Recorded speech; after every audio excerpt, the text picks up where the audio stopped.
أشهد أن لا إله إلا الله وحده لا شريك له وأشهد أن محمدا عبده ورسوله أما بعد فأعوذ بالله من الشيطان الرجيم بسم الله الرحمن الرحيم الحمد لله رب العالمين الرحمن الرحيم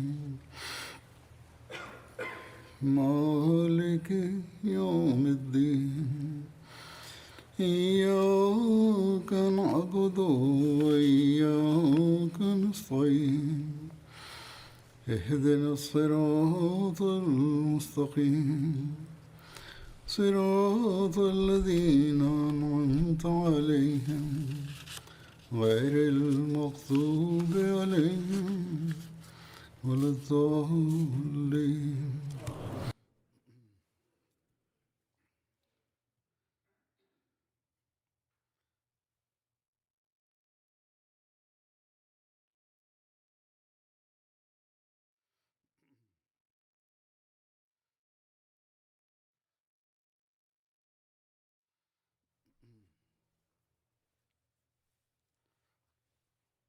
خلیفه پنجم مسیح ایده الله تعالی به نصر العزیز پس از تلاوت تشهد، تعوذ و سوره فاتحه فرمودند: رویدادهای ابتدایی که پس از مهاجرت رخ داد، عواملی که منجر به نبرد جنگ بدر شدند و اقداماتی که حضرت پیامبر اکرم صلی الله علیه و آله و سلم به مقابله با توطئه‌ها و حیله‌های کافران مکه انجام داده بودند، به طور خلاصه ذکر شد.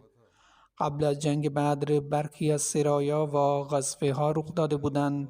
من اینها را به اختصار ذکر می کنم و سپس انشاءالله جزئیاتی را در زمینه آمادگی کافران مکه برای جنگ ذکر می کنم.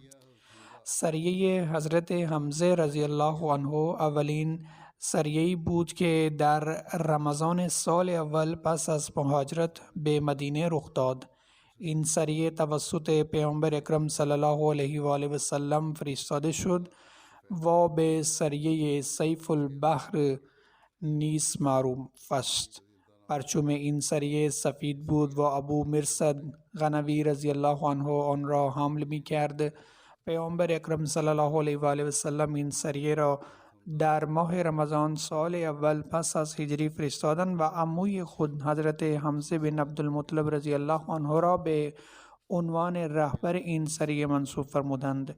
30 نفر مهاجرین از اهل مکه همراه آنان بودند. این افراد با عبور از مسیری به نام ایس به ساحل دریای سرخ رسیده و به یک کاروانی که به راهبری ابو جهل از سوریه در حال بازگشت بود روبرو شدند. ایس نام مکانی است در حدود 30 کیلومتری شمال رابق که در اطراف سینیت المرا و در فاصله تقریباً 240 کیلومتری مدینه قرار دارد. جایی به نام زنابت العیس وجود داشت که دور آن را درختان عقاقیه و غیره احاطه کرده بودند و به همین دلیل آن منطقه را عیس می نامیدند. اینجا خانه بنی سلمان بود. کاروانهای تجاری قریش در مسیر سوریه از این منطقه عبور می کردند. در هر صورت هر دو طرف برای نبرد صفهای خود تشکیل می دادند و در مقابل یکدیگر قرار گرفتند. احتمال زیادی وجود داشت که جنگی رخ دهد، اما یکی از اعضای قبیله آنها موضوع را حل کرد و هر دو طرف بازگشتند. سپس سریه عبیده بن حارث رضی الله عنه است. پیامبر اکرم صلی الله علیه و آله و سلم در شوال سال اول هجری حضرت عبیده بن حارث را همراه با 60 نفر از مهاجران به سوی سنیت المرات در نزدیکی رابق اعزام فرمودند. در اوج آنها با ابو سفیان و سواران 200 نفر مواجه شدند. هر دو طرف چند تیر شلیک کردند، اما یک نبرد رسمی رخ نداد. حضرت سعد بن نبی وقاص اولین کسی بود که در آن روز تیری شلیک کرد. پیش از این هرگز جنگی از طریق تیراندازی میان مسلمانان و کافران رخ نداده بود. بنابراین این اولین تیری بود که مسلمانان در تاریخ اسلام شلیک کردند که حضرت سعد رضی الله عنه به این کار افتخار می کرد. پس از آن هر دو طرف به خانه های خود بازگشتند. سینیت المرء در شمال شرقی شهر رابق در فاصله تقریبی 55 کیلومتری و در فاصله 200 کیلومتری مدینه قرار دارد. در پی آن سریه حضرت سعد بن نبی وقاص رضی الله عنه است. این سریه در سال اول پس از هجرت اتفاق افتاد و بر اساس برقی نظرات در سال دوم هجری رخ داد. پیامبر اکرم صلی الله علیه و سلم حضرت سعد بن نبی وقاص را به امامت 20 نفر منصوب کردند و به آنان دستور دادند که از دره خرار عبور نکنند و آنها پیاده راه افتادند. روزها پنهان می ماندند و شبها به سفر می رفتند تا به خرار رسیدند. هدف آنها متوقف کردن کاروان تجاری قریش بود. اما هنگامی که این گروه به خرار رسیدند متوجه شدند که کاروان از روز گذشته عبور کرده است. بنابراین آنها بدون هیچ برخوردی بازگشتند. در رابطه با خرار نوشتند که به معنای آبی است که همراه صدای بلند می جوشد. خرار نام مکانی است در نزدیکی جحفه در منطقه حجاز واقع است. سپس غزوه ودان یا غزوه ابواس که در سفر 2 هجری اتفاق افتاد.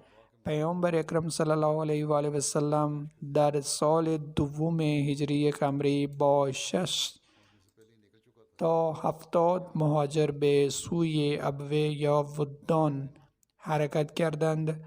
طبق تاریخ نگار ابن سعد اولین غزوه است که خود پیامبر اکرم صلی الله علیه و سلم شخصا در آن شرکت داشتند. پیامبر اکرم صلی الله علیه و سلم در عدم حضور خود در مدینه حضرت سعد بن عباده رضی الله عنه را به عنوان رهبر مدینه منصوب فرمودند. پیامبر اکرم صلی الله علیه و سلم به قصد توقف کاروان تجاری قریش به ابوا رسیدند، اما قبل رسیدن به آنجا آن کاروان رفته بود. پیامبر اکرم صلی الله علیه و سلم در آنجا با مکشی بن عمرو زمری رئیس بنی زمره پیمان صلح بستند. این پیمان مشتمل بر این بود که پیامبر اکرم صلی الله علیه و آله و سلم به بنی زمره حمله نمی کنند و بنی زمره هیچ اقدامی در مخالفت با ایشان انجام نمی دهند یا پیوستن به هر نوع مخالفتی شریک نمی شوند. علاوه بر این آنها به هیچ دشمنی در برابر ایشان یعنی پیامبر اکرم صلی الله علیه و سلم کمک نمی کنند. در این سفر پیامبر اکرم صلی الله علیه و آله و سلم 15 روز در خارج از مدینه ماندند. در مورد ودان نقل شده است که این مکان بین مکه و مدینه و در 13 کیلومتری ابوا محل دفن مادر مبارک پیامبر اکرم صلی الله علیه و آله و سلم است. همچنین در فاصله حدود 100 کیلومتری جحفه قرار دارد. من نامهای این مناطق را همراه با برخی جزئیات ذکر می کنم، زیرا برخی از احمدیان که برای عمره به این منطقه سفر می کنند می خواهند پس از آشنایی با تاریخچه این مناطق به این مکانها سر بزنند. به این روش آنها با این مناطق آشنا می شوند. غزوات بوا در ربیع الاول سال دوم هجری قمری واقع شد و پیامبر اکرم صلی الله علیه و آله و سلم حضرت سعد بن معاذ را به عنوان امیر مدینه منصوب فرمودند و به همراه 2 تن از اصحاب برای توقف کاروان قریش عازم شدند.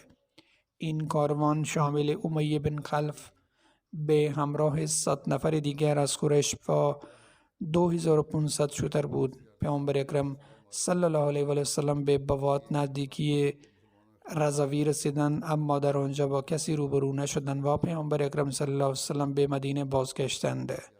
رنگ پرچم این غزوه سفید بود و پرچمدار آن حضرت سعد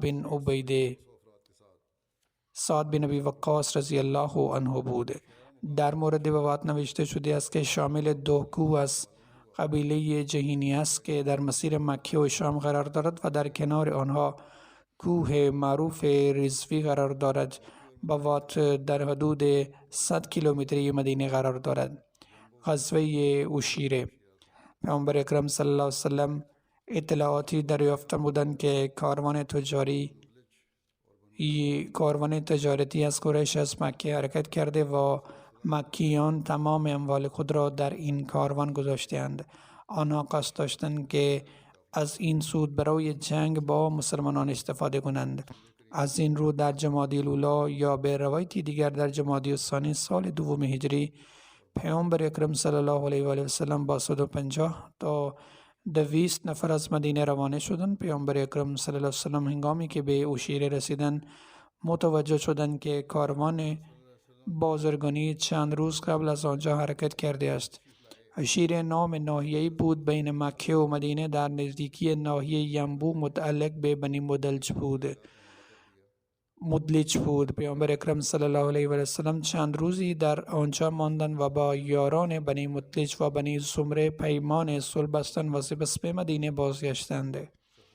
این کاروان متعلق به قریش همان کاروانی بود که پس از بازگشت از شام پیامبر اکرم صلی الله علیه و آله و سلم مجدداً به دنبال آن حرکت کردند که در نهایت به جنگ بدر منجر شد. غزوه بدرالاولی. در مدت 10 روز پس از بازگشت پیامبر اکرم صلی الله علیه و آله و سلم به مدینه، پس از غزوه عشیره، کرس بن جابر به چراگاهی در مدینه حمله کرد. پیامبر اکرم صلی الله علیه و سلم به دنبال او حرکت کردند. پیامبر اکرم صلی الله علیه و سلم حضرت زید بن حارثه را به عنوان امیر مدینه منصوب فرمودند. پیامبر اکرم صلی الله علیه و سلم به دره نزدیک بدر رسیدند که صفوان نام داشت. صفوان دره نزدیک بدر، اما کرس بن جابر به سرعت جلو آمد و پیامبر اکرم صلی الله علیه و سلم نتوانستند به او برسند.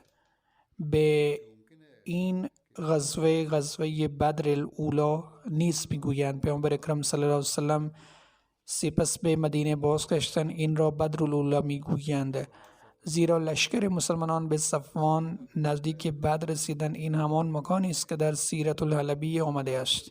در مورد کرس بن جابر حضرت میرزا بشیر احمد رضی الله عنه جزئیات زیر را نوشتند. این حمله کرس بن جابر یک عمل کوچک یاغیانه بدوی نبود، بلکه قطعی است که او به نمایندگی از قریش علیه مسلمانان حرکت کرده بود و هدف خاصی داشت. در واقع به احتمال بسیار زیاد به قصد آسیب رساندن به پیامبر اکرم صلی الله علیه و سلم آمده بود، اما با بیدار شدن مسلمانان به سرقت شترهای آنها مشغول شد و فرار کرد.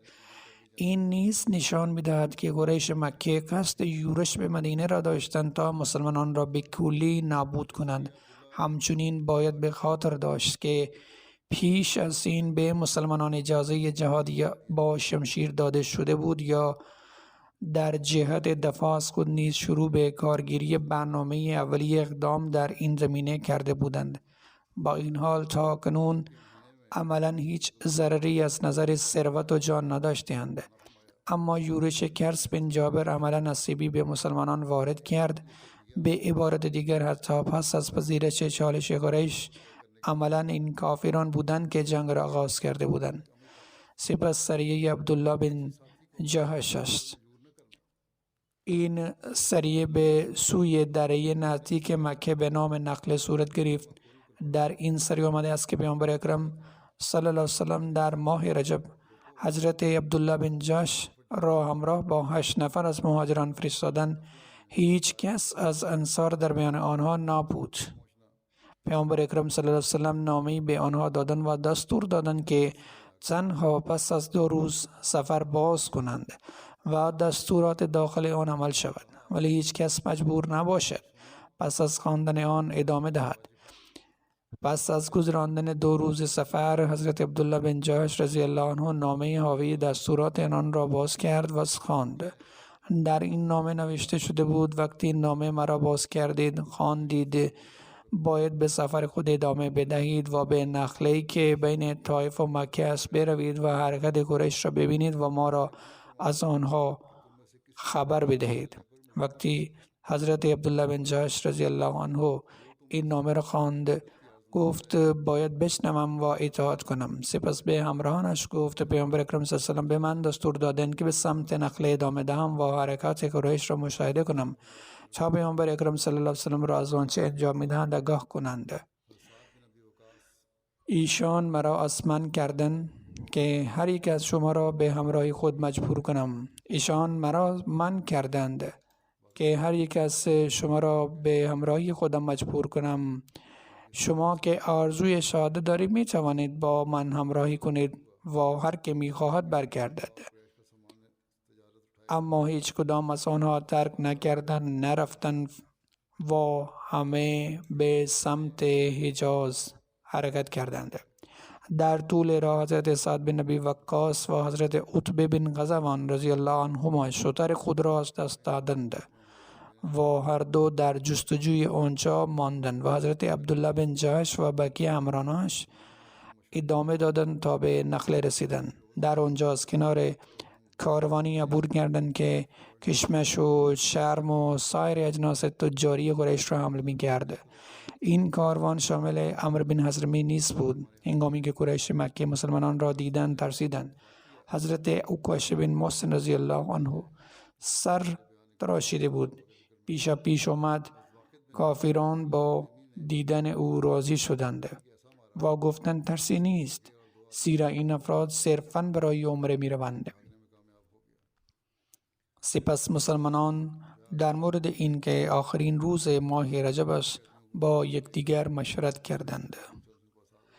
آنها در نظر داشتند که اگر با آنها بجنگند و آنها را بکشند در ماه حرام چنین میکنند. در غیر این صورت اگر آنها منتظر بمانند دشمن شبانه وارد مرز مقدس می شود و غیر قابل دسترس می شود.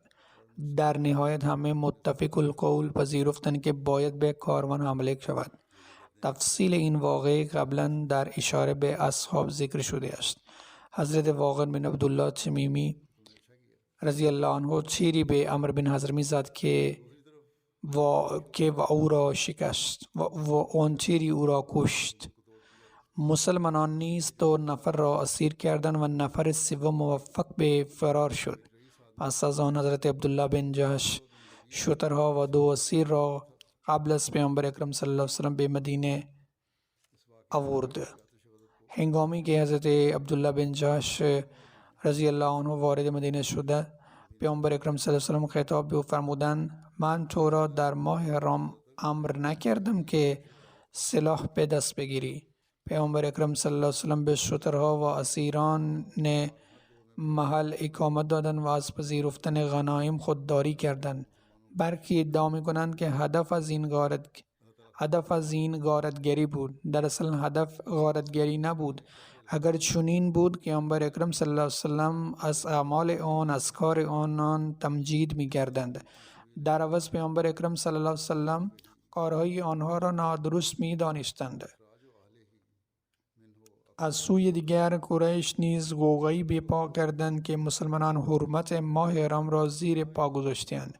همچنین به دلیل اینکه مقتول عمرو بن حضرمی رئیس و هم پیمان عتبه بن ربیعه رئیس مکه بود این حادثه خشم شدید قریش را برانگیخت و آنان را برای حمله به مدینه آماده کرد حتی با اشتیاق و غیرت بیشتر از قبل. از این رو جنگ بدر بیشتر ناشی از این تدارکات و احساسات دشمنی بود. این واقع بحث های بسیاری را در میان مسلمانان و کافران برانگیخت. در پایان این وحی قرآنی نازل شد و موجب تسلای خاطر مسلمانان شد. خداوند متعال می فرماید از تو درباره کارزار و در ماه حرام می پرسند. بگو کارزار در آن نادرست و نارواست و باز داشتن از راه خدا و کفر ورزیدن به خداوند و باز داشتن از مسجد الحرام و راندن اهل آن در نزد خداوند نارواتر است و فتنه شرک بدتر از قتل است و اینان همچنان به شما کارزار می کنند تا اگر بتوانند. با این حال خداوند متعال آگاه بود که کافران به تلاش خود ادامه خواهند داد تا مسلمانان را از ایمان خود دور کنند. به همین دلیل خداوند متعال نسبت به آنچه پیش آمده اظهار ناراحتی نکرده. در طول تاریخ ثابت شده است که سران قریش در ماه‌های حرام نیز به همان اندازه تبلیغات جنایتکارانه خود را علیه اسلام انجام می‌دادند. در واقع از جماعت و سفر در ماه‌های حرام بهره می‌بردند و در گسترش نزاع و هرچ و مرچ فعالتر می‌شدند. علاوه بر این با کمال بیشرمی ماه‌های مقدس را تغییر می‌دادند تا از طریق باطل خود را آروم کنند، عملی که از آن به عنوان ناسی یاد می‌کردند. بنابراین چنین پاسخی مطمئناً موجب آسایش مسلمانان شد، اما باعث سکونت قریش نیز شد. به وحی الهی هم پی بردن. در این مدت 2 مرد از قریش نیز برای بازخرید اسیران خود وارد مدینه شدند، اما چون سعد بن ابی وقاص رضی الله عنه و عتبه رضی الله عنه هنوز برنگشته بودند و پیامبر اکرم صلی الله علیه و سلم از خطر جدی افتادن آنها به دست قریش که به آنها رحم نمی‌کنند آگاه بودند، پیامبر اکرم صلی الله علیه و سلم از آزادی اسیران تا بازگشت آنها خودداری کردند. پیامبر اکرم صلی الله علیه و سلم فرمودند هنگامی که مردانم سالم به مدینه برگردند مردان شما را آزاد خواهم کرد. بدین ترتیب این گونه پیامبر اکرم صلی الله علیه و سلم پس از بازگشت آن دو اسیر را پس از گرفتن دیه آزاد کردند. غزوه بدر الکبری که قرآن کریم از آن به عنوان یوم الفرقان یاد کرده است، حضرت خلیفه اول مسیح می فرمایند فرقان پیامبر اکرم صلی الله علیه و سلم در روز بدر واقع شد که سران سر سخت و مقتدر دشمن از بین رفتند و مسلمانان پیروز شدند. حضرت خلیفه اول مسیح رضی الله عنه در مورد دیگری در تعریف کلمه فرقان می فرمایند از قرآن آموختم که فرقان نام پیروزی است که موجب شکستن ستون فقرات دشمن و نیروی انسان می شود. این را به مناسبت جنگ بدر نشان دادند. از این جنگ به نامهای بدر الثانی، بدر الکبری، بدر العظمی و بدر القتال نیز یاد می شود.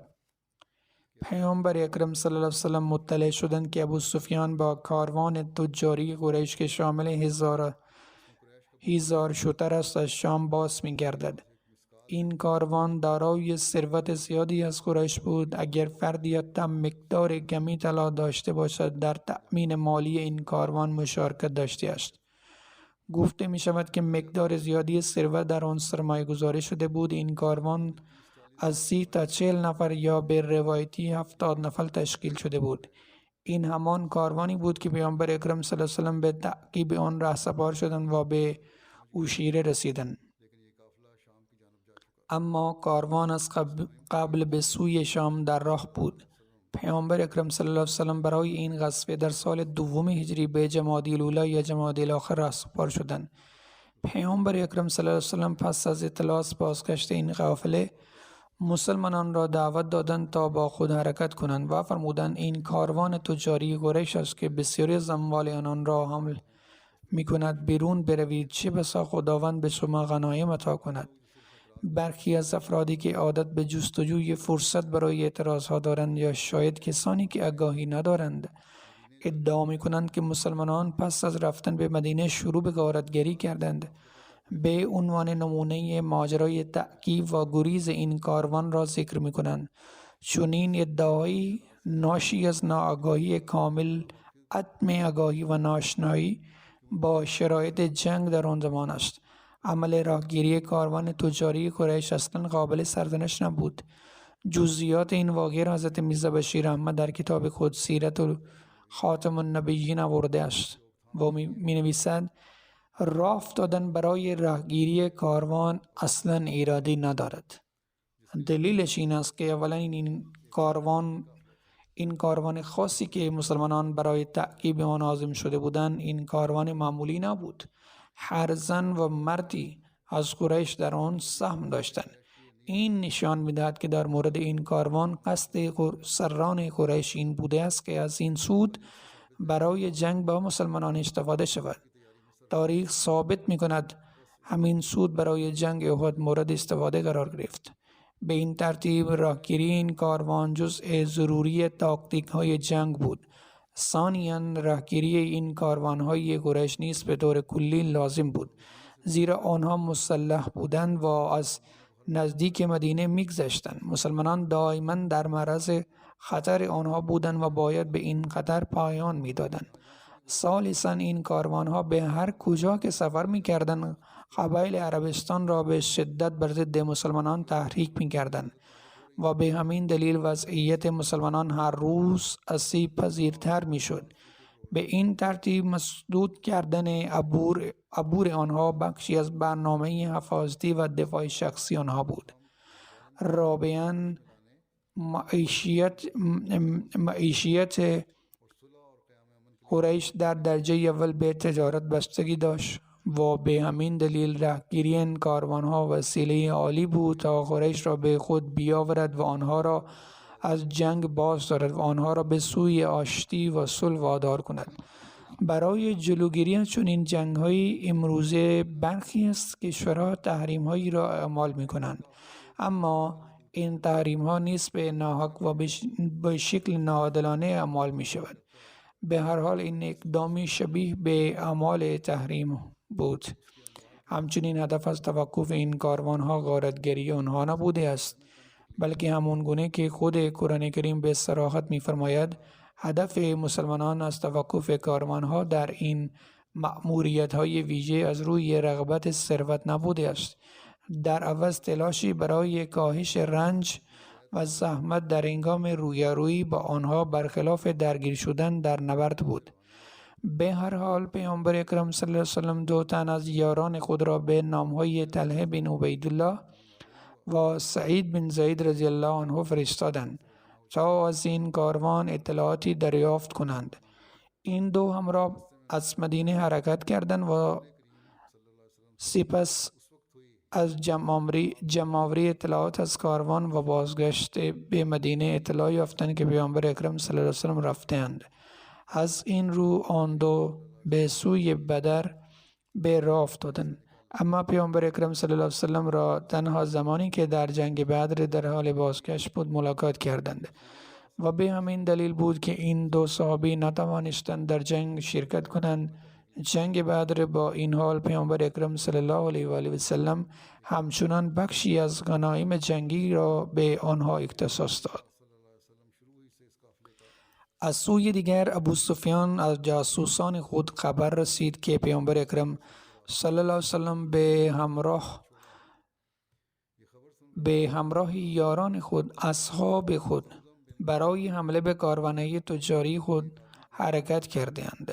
همچنین آمده است که ابو سفیان با شخصی برخورد کرد که به او خبر داد که پیامبر اکرم صلی الله علیه و سلم از همان ابتدا می‌خواستند جلوی این کاروان را بگیرد و پیامبر اکرم صلی الله علیه و سلم منتظر بازگشت کاروان است. ابو سفیان با شنیدن این خبر ترسید و به مردی به نام زمزم بن عمر غفاری پرداخت تا به سوی مکه حرکت کند و به او گفت که به مکه ها اطلاع دهد که به محمد صلی الله علیه و سلم و یارانش برای حمله به یکی از کاروان‌هایشان حرکت کردند. از این رو زمزم به صورت به راه افتاد. هنگامی که این فرستاده ابو سفیان به مکه رسید، طبق عادات عرب به طرز وحشتناکی فریاد زد: ای اهل مکه، محمد و یارانش برای حمله به قافله شما به راه افتادند، برو جلو و نجاتش بده. در همان زمان ابو سفیان به کسب اطلاعات زیرکانه ادامه داد و در حالی که از لشکر مسلمانان دوری کرد و به سفر خود ادامه داد.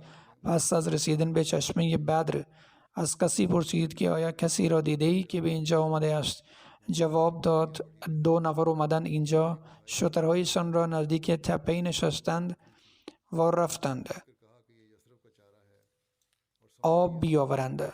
ابو سفیان به جایی که شتران بودند رفت. در آنجا فضله شتر پیدا کرد، یکی را برداشت، شکافت و یک سنگ خرما پیدا کرد.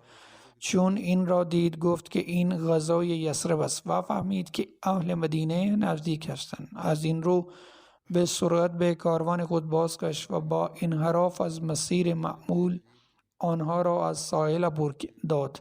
این گونه بدر را از یک طرف ترک کرد و با عجله بیرون رفت.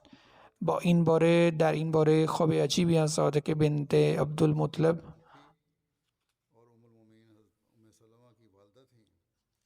عمه پدری پیامبر اکرم صلی الله علیه و آله و سلم و مادر ام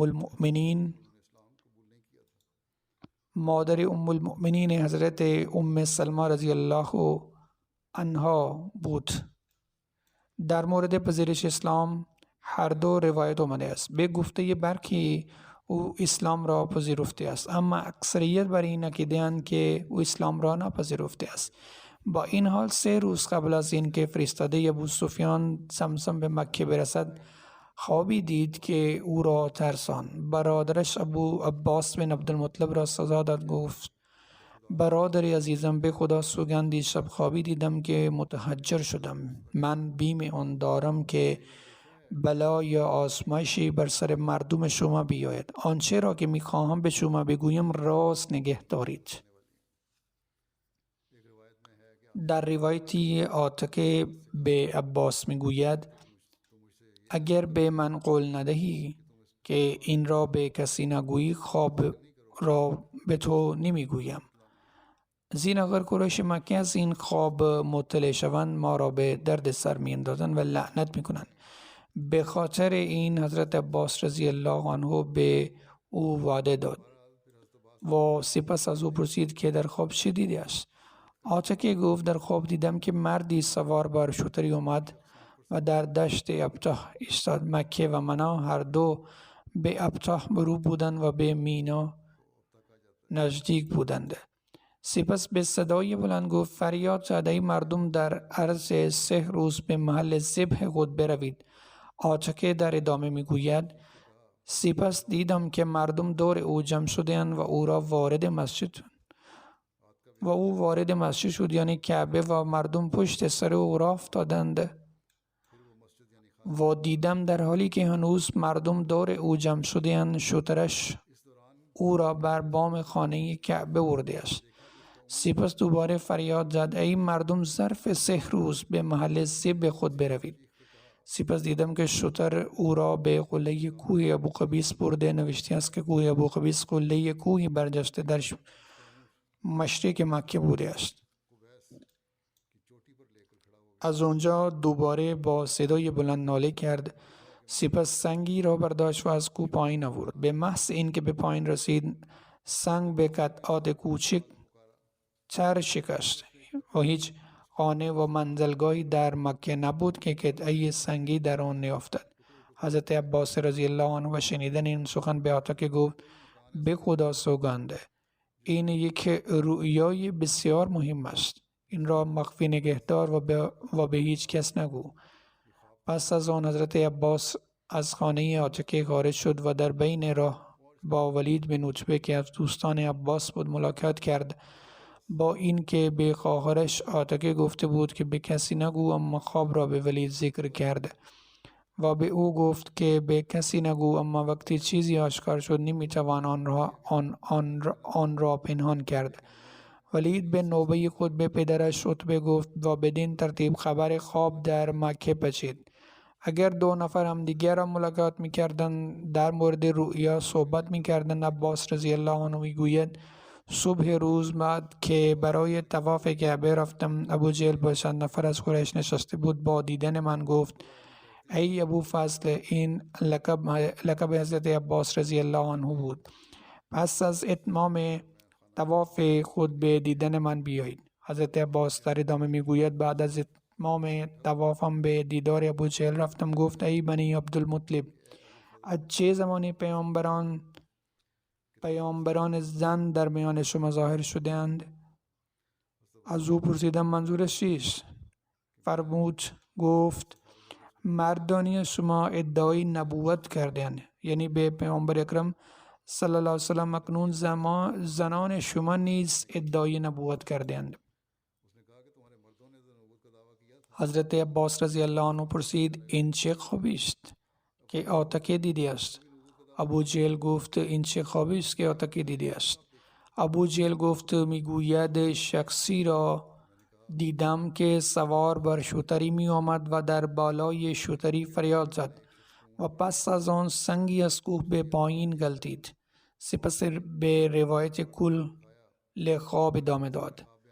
ابو جهل گفت 3 روز منتظر میمانیم تا ببینیم که آیا حوادث همانطور که در خواب ذکر شده است یا خیر. اگر محقق شود خوب است، مگر چنین نیست در کعبه اعلامیه مکتوب میکنم که در آن شما را دروغترین افراد سرزمین عرب می نویسم. عباس در ادامه میگوید به خدا من مجبور شدم خواب را انکار کنم و به گفتم آتکه چنین خوابی ندیده است. پس از آن همه از جمع خارج شدیم. غروب وقتی به خانه برگشتم همه زنان قبیله بنی عبدالمطلب نزد من آمدن و گفتند آن مرد بدبخت و خبیث ابتدا همه جور اتهامات را به مردان ما زد و تو هیچ اقدامی نکردید. حالا او شروع کرده است به بدگویی از زنان شما و تو در سکوت به او گوش می‌دهی و او را تکذیب نمی‌کنی. حس شرافتت کجاست؟ اینطور زنان قبیله‌اش اسمانیش کردند. حضرت عباس در ادامه روایت می‌کنند در این باره گفتم به خدا سوگند من دقیقاً همین کار را کردم و معتقدم هیچ ظلمی بزرگتر از این نیست. پس به خدا سوگند نیست او خواهم رفت و اگر چنین گفت کارش را تمام میکنم تا انتقام شما را بگیرم.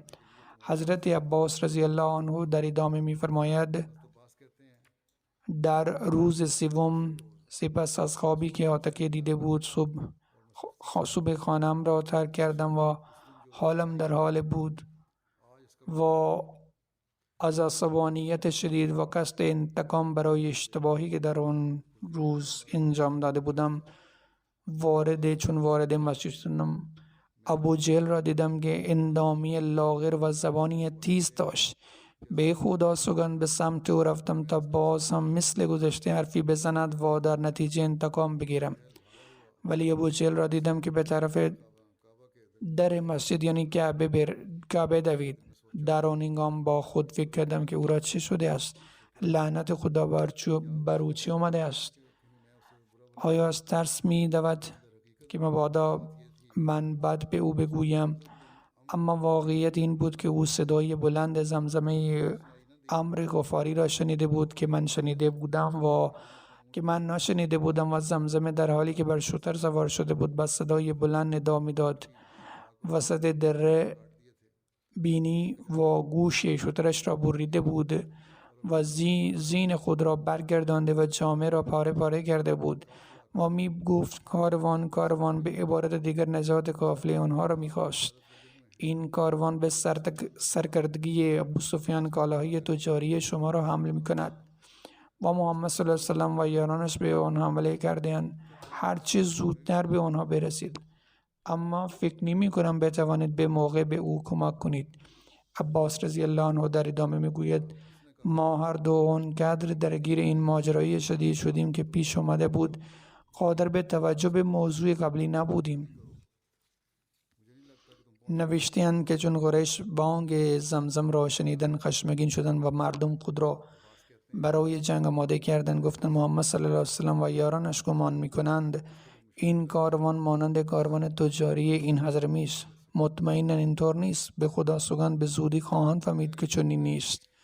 قافله عمرو بن حضرمی و کشته شدن او به دست مسلمانان پیشتر در مورد غزوه عبدالله بن جحش ذکر شد که مسلمانان به راحتی توانستند ابن حضرمی را بکشند و اموال و دارایی‌های او را تصرف کنند. به هر حال اکنون قریش مکه مقدمات جنگ را آغاز کردند و اهل آن یا شخصا به جنگ می رفتند و یا شخصی را از جانب خود می فرستادند و مخارجشان را می پرداختند. یکی از رؤسایشان گفت آیا به محمد یا یارانش که از ایمان ما روی گردانده‌اند و نیز اهل یثرب اجازه می دهید در اموال ما تصرف کنند؟ مال و آذوقه من در دسترس هر که به آنها نیاز دارد است. به همین ترتیب مردم 200 دینار و دیگران 300 دینار و 500 دینار و غیره می دادند و می گفتند هر کجا که بخواهند می توانند خرج کنند.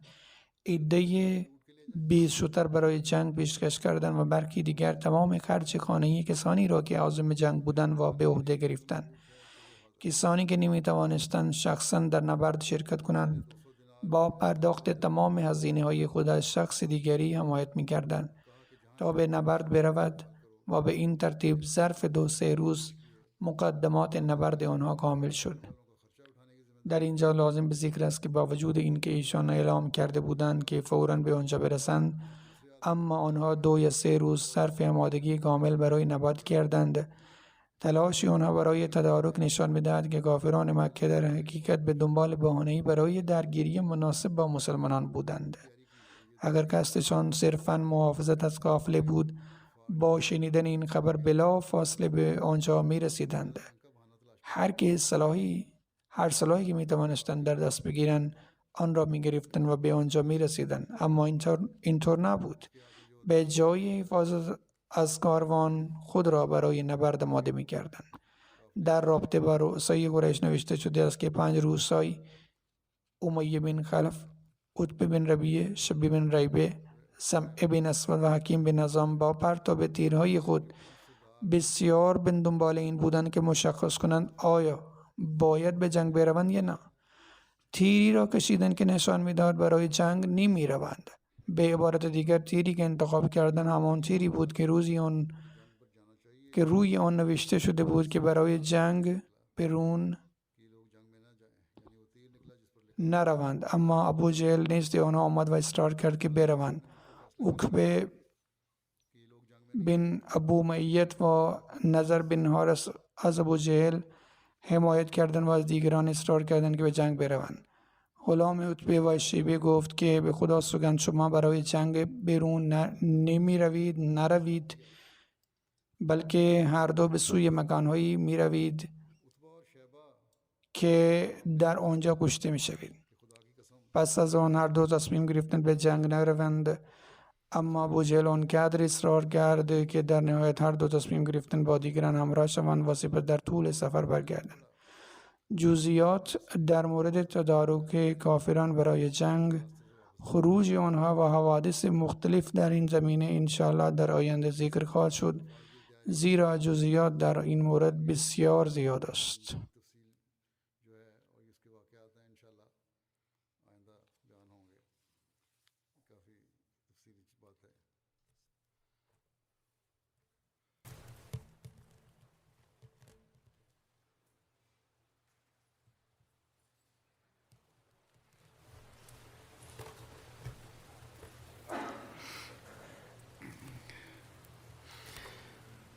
الحمد لله الحمد لله نحمده ونستعينه ونستغفره ونؤمن به ونتوكل عليه ونعوذ بالله من شرور أنفسنا ومن سيئات أعمالنا من يهده الله فلا مضل له ومن يضلل فلا هادي له ونشهد أن لا إله إلا الله ونشهد أن محمدا عبده ورسوله عباد الله رحمكم الله إن الله يأمر بالعدل والإحسان وإيتاء ذي القربى وينهى عن الفحشاء والمنكر والبغي يعظكم لعلكم تذكرون واذكروا الله يذكركم وادعوه يستجب لكم ولذكر الله أكبر.